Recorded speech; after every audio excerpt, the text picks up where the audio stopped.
আমরা একটু যদি আমাদের সহকর্মীদের কাছ থেকে জানতে চাই, মোহন ইসলাম সেখানে আছেন সংসদ ভবনের দক্ষিণ প্লাজায়, যেখানে শপথ গ্রহণ অনুষ্ঠান শেষ হলো। মোহন ইসলাম, একটু জানাবেন আসলে একদমই সদ্য যে শপথ গ্রহণ করে মন্ত্রী প্রতিমন্ত্রী হয়েছেন এবং তারা কিন্তু শপথ গ্রহণের মাধ্যমেই প্রতিজ্ঞাবদ্ধ হলেন সাধারণ মানুষের কাছে, তো তাদের প্রতিক্রিয়া এখন পর্যন্ত কি জানতে পেরেছেন কিনা? জাতীয় সংসদ ভবনের দক্ষিণ প্লাজায় একটি ব্যতিক্রমী একটি অন্যরকম কিন্তু আজকে মন্ত্রী পরিষদ বা সরকার গঠনের যে শপথ তা আমরা দেখলাম, আমরা আসলে সাক্ষী হলাম।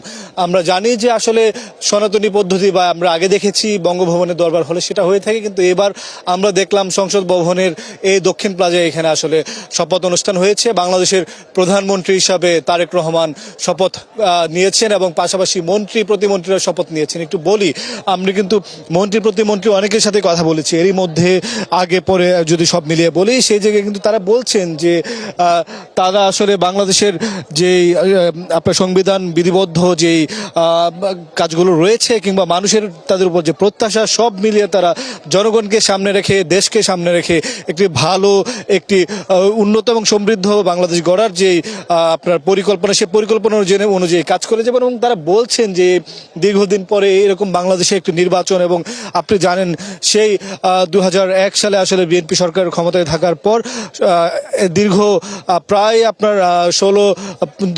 19 বছরের পর আসলে তারা রাষ্ট্র ক্ষমতায় আসলো এবং এই শপথের মধ্য দিয়ে তারেক রহমানের যে মন্ত্রিসভা তা গঠন হলো। এবং আমরা বলছিলাম যে অনেক এখানে যারা হচ্ছে মন্ত্রী প্রতিমন্ত্রী যারা রয়েছেন তাদের সাথে আমরা কথা বলেছি, তারা বলছিলেন যে মানুষ আসলে যারা তাদের প্রতি যে তাদের যে প্রত্যাশাগুলো রয়েছে সেই প্রত্যাশা তারা পূরণ করবেন। এবং এরই মধ্যে কিন্তু আমরা যে মন্ত্রী সভার মধ্যে রয়েছেন মির্জা ফখরুল ইসলাম আলমগীর, মহাসচিব রয়েছেন আমির হোসেন মাহমুদ চৌধুরী, রয়েছেন টুকু অর্থাৎ সুলতান সারা যিনি স্থায়ী কমিটির সদস্য রয়েছেন, এরকম অনেকেই কিন্তু রয়েছেন। আমরা একটু আগে তালিকাটা বলছিলাম, সেই তালিকা অনুযায়ী প্রতিমন্ত্রীরাও কিন্তু রয়েছেন। এই ধরনের আমি একটু আগে বলছিলাম অনেকের সাথে কথা বলেছিলাম, এখনো হয়তো কথা বলার একটু চেষ্টা করবো, তাদের থেকে একটু জানার চেষ্টা করব যে তাদের যে প্রত্যাশা বা তাদের যে চাওয়া, মানুষের চাওয়া, সে কতটুকু তারা পূরণ করতে পারে। সেই জায়গা থেকে কিন্তু দেখছিলাম যে গণ অভ্যুত্থানের পর বাংলাদেশে একটি নতুন বাংলাদেশ শুরু করার একটা পরিকল্পনা করা হয়েছে এবং সেই অনুযায়ী কাজ করা হচ্ছিল।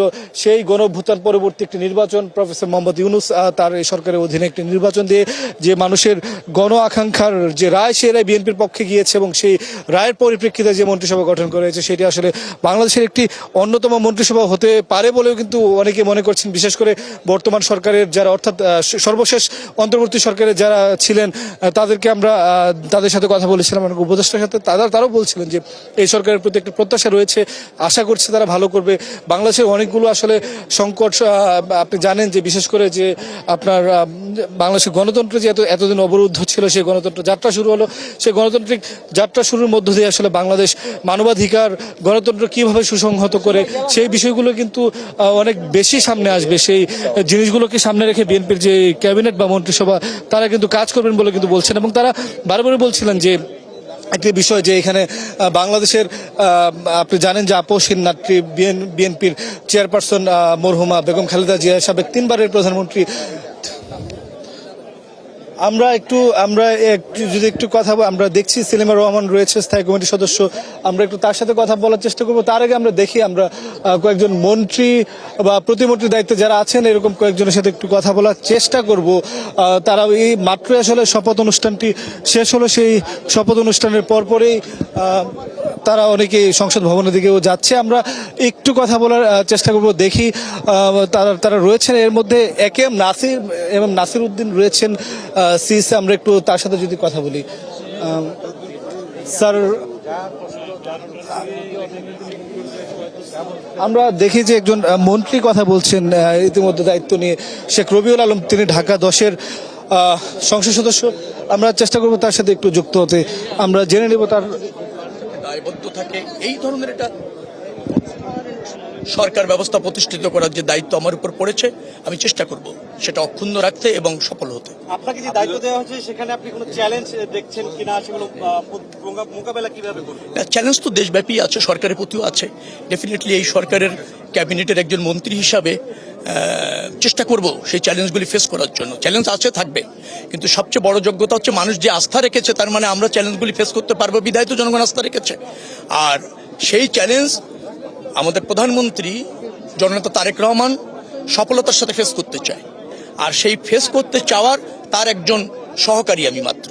ডেফিনেটলি সবাই মিলেই সেই আকাঙ্ক্ষা ধারণ করে বাস্তবায়ন করবে, নিশ্চয়ই, কোনো সন্দেহ নেই। সফল হতেই হবে, চ্যালেঞ্জ যেগুলি থাকবে সেগুলি আপনাকে ফেস করতে হবে, এবং আমি দৃঢ়ভাবে বিশ্বাস করি যে চ্যালেঞ্জগুলি ইতিমধ্যে আমরা চিহ্নিত করতে সক্ষম হয়েছি, সমাধানের উপায়টাও বের করা গিয়েছে। একটু সময় পেলে জনগণ ধৈর্য ধরলে নিশ্চয়ই এই ক্যাবিনেটের কাছ থেকে কাঙ্ক্ষিত রাষ্ট্র ব্যবস্থাপনা দেখতে পাবে। কথা বলছিলেন কিছুক্ষণ আগে শপথ নেওয়া একজন মন্ত্রী শেখ রবিউল আলম। আমরা এখানে দেখছি যে আরও যারা শপথ নেওয়া প্রায় 49 জন মন্ত্রী প্রতিমন্ত্রী যারা রয়েছেন, অনেকের সাথে আমরা হয়তো কথা বলার চেষ্টা করব, কথা বলার সুযোগ পাবো। আমরা দেখছি যে এখানে রয়েছেন জুনায়েদ সাকি, যিনি প্রতিমন্ত্রী হিসেবে শপথ নিয়েছেন। সাকিব ভাই,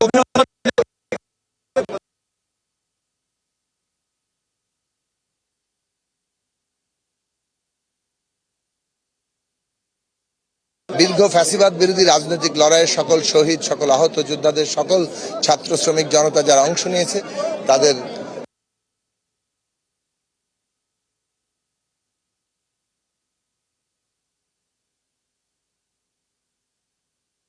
ইয়ে করতে পারবো। আমরা এই নতুন নবগঠিত সরকারের প্রধান বাংলাদেশকে নতুন করে গড়ে তোলার যে দায়িত্ব এখন তৈরি হয়েছে সেটা যথার্থভাবে পালন করতে চাই। আমি বাঞ্ছারামপুরবাসী হিসাবে, ব্রাহ্মণবাড়িয়া জেলা, আমি সকলকে অভিনন্দন জানাই। বাঞ্ছারামপুরে আমাদের সকল আমাদের যারা ভোটার, যারা বাঞ্ছারামপুরবাসী, প্রত্যেককেই আমরা আশা করি সারা বাংলাদেশের মধ্যে আমরা একটা গুণগত পরিবর্তন আনবো। খুব বেশি চ্যালেঞ্জ কি আছে? বেশ কয়েকটি মন্ত্রণালয় দেওয়া হয়েছে যে চ্যালেঞ্জ বাংলাদেশের জন্য খুবই কঠিন, গত 17 মাসে দেখা গেছে। মোকাবেলা কিভাবে করবেন? দেখুন, জনগণের প্রতি অঙ্গীকারটাই আমরা সবচেয়ে বড় মনে করি। এই বাংলাদেশে বলছিলাম জুনায়েদ সাকির সাথে আমরা কথা বলবো, একটু আমির খসরু মাহমুদ চৌধুরীর সাথে আমরা তার থেকে একটু জানার চেষ্টা করব যে তিনি দায়িত্ব নিয়েছেন। আসলে সেই জায়গায় আমরা দেখছি যে আসলে এখানে প্রোটোকল, কিংবা যদি বলি যে এক ধরনের সরকারি প্রোটোকল রয়েছে। আমরা প্রফেসর মোহাম্মদ ইউনূসকে দেখতে পাচ্ছি, সাবেক প্রধান উপদেষ্টা। বলা যায় আজকের পর আসলে তিনি বাংলাদেশের প্রধান উপদেষ্টা নন, সেই প্রধান উপদেষ্টা প্রফেসর মোহাম্মদ ইউনূস যাচ্ছেন। আমরা হয়তো একটু চেষ্টা করব একটু তার সাথে কথা বলার জন্য। আমরা একদম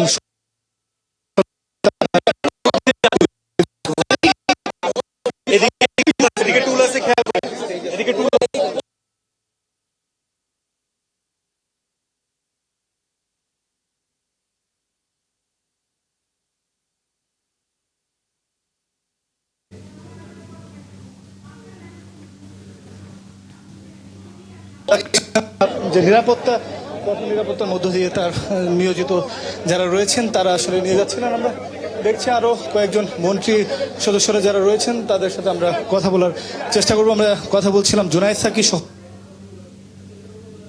রয়েছেন। আমরা বিএনপির যিনি স্থায়ী কমিটির সদস্য আমির খসরু মাহমুদ চৌধুরী, তিনি মন্ত্রণালয়ের দায়িত্ব পেয়েছেন। তিনি কথা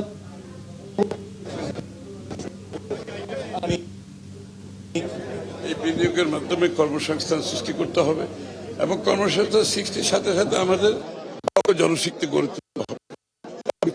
এটা আমাদের দেশে বিদেশে যারা যেখানে কাজ করুক, যাতে তাদের জীবন, গ্রাম অঞ্চলে যারা আছে, বাংলাদেশের প্রত্যেক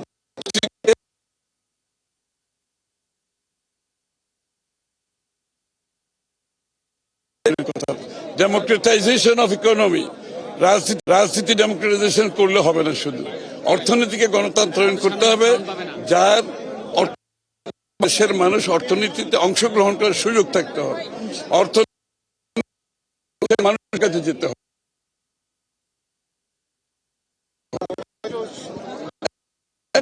বিনিয়োগের জন্য